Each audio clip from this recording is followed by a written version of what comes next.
राजीव आपके पास आ रही हूं, क्योंकि अब तक हम बटेंगे तो कटेंगे को लेकर किस तरह से हम लगातार चर्चा कर रहे थे कि किस तरह से ये विपक्ष पर ये बयान भारी पड़ रहा है। लेकिन कल अजित पवार के बयान से, मतलब वो बयान बटेंगे तो कटेंगे जिसे आरएसएस का समर्थन मिला है, पीएम मोदी का समर्थन मिला है, महाराष्ट्र में देवेंद्र फडणवीस तक उसके समर्थन में उतर चुके हैं, अजित पवार क्यों बिफरे नजर आ रहे हैं? क्या संकेत, क्या समझ में आ रहा है आपको?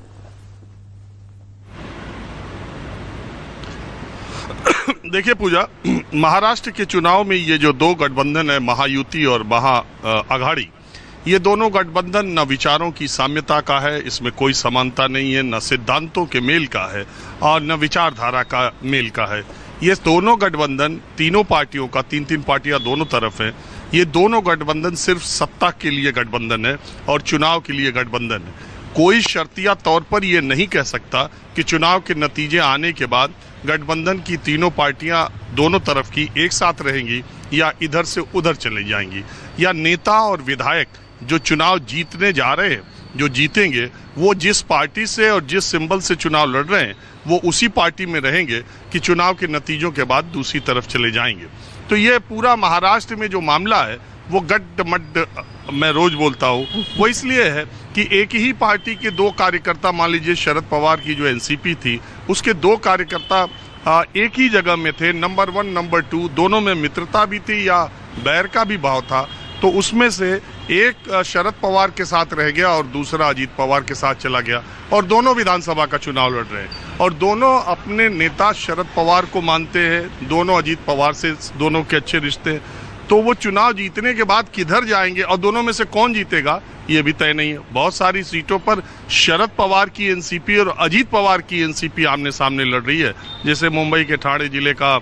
जो मुमरा इलाका है, वो दोनों मित्र है, वो दोनों एनसीपी के, वो दोनों आमने सामने चुनाव लड़ रहे हैं। तो ये जो सिद्धांतों के लिए, विचारधारा के लिए, विचारों की साम्यता के आधार पर जब गठबंधन बनते हैं तो इस तरह की परिस्थितियों का निर्माण नहीं होता है, जैसा योगी आदित्यनाथ के बयान के बाद अजीत पवार का हुआ। अजीत पवार असहज इसलिए हो जाते हैं कि उनकी पूरी राजनीति आज तक कम्युनलिज्म के खिलाफ रही है। वो तथाकथित जो दो खेमे पहले और अभी भी है, कम्युनलिज्म और सेक्युलरिज्म के, तथाकथित सेक्युलरिज्म और तथाकथित कम्युनलिज्म के, तो तथाकथित सेक्युलरिज्म में उनकी राजनीति का 99% वक्त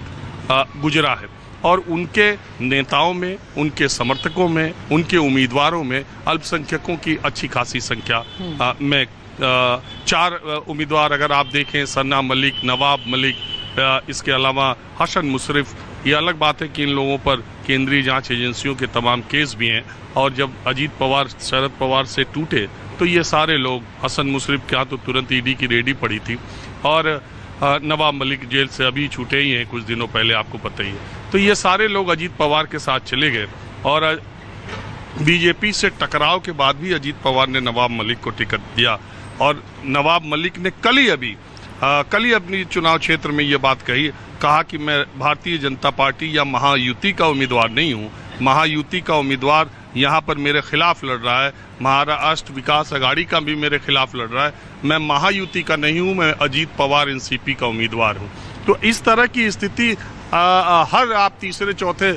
विधानसभा क्षेत्र में जाएंगी तो आपको ऐसी स्थिति मिलती हुई दिखेगी। तो अजीत पवार चुनाव के वक्त ये अफोर्ड नहीं कर सकते कि वो योगी आदित्यनाथ के बयान का समर्थन करें, उन्हें उससे अपने आप को अलग करना ही है, उनको अपने आप को उस बयान से दूर दिखाना ही है। उन्होंने कहा कि उन्होंने आगे ये भी कहा कि महाराष्ट्र जो है वो छत्रपति शिवाजी, बाबा साहब अम्बेडकर, ज्योतिबा फूले के सिद्धांतों पर चलने वाला राज्य है, यहाँ पर धार्मिक आधार पर